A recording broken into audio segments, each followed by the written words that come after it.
Internet की बंदिश से टेलीकॉम और आईटी सेक्टर को 12.5 अरब का नुकसान। पाकिस्तान तहरीक इंसाफ के चेयरमैन इमरान खान की गिरफ्तारी के खिलाफ मुल्क गिर एहतजाज हुआ, जिसके बाद मुल्क में इंटरनेट सर्विस बंद कर दी गई और इससे टेलीकॉम सेक्टर को 12.5 अरब रुपए से जायद का खसारा हुआ है। जराये के मुताबिक हुकूमत को मोबाइल ब्रॉडबैंड सर्विस से रोज 28.5 करोड़ टैक्स रेवेन्यू मिलता है और 3 दिन की बंदिश से हुकूमत को तकरीबन 86 करोड़ के टैक्स रेवेन्यू का नुकसान पहुँचा है। जबकि all Pakistan software export association के मुताबिक आईटी सेक्टर का एक दिन का कारोबार $12 मिलियन है और 3 दिन में आईटी सेक्टर को 10 अरब का नुकसान पहुंचा है।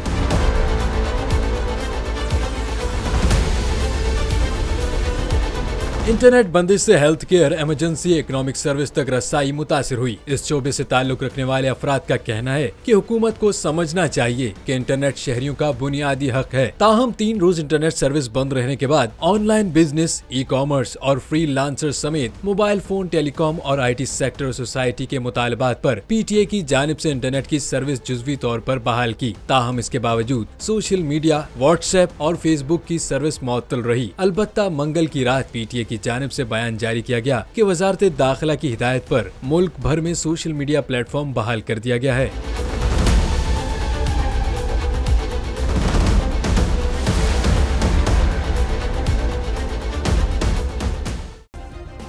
सब्सक्राइब करें और बेल दबाएं ताकि कोई खबर रह न जाए।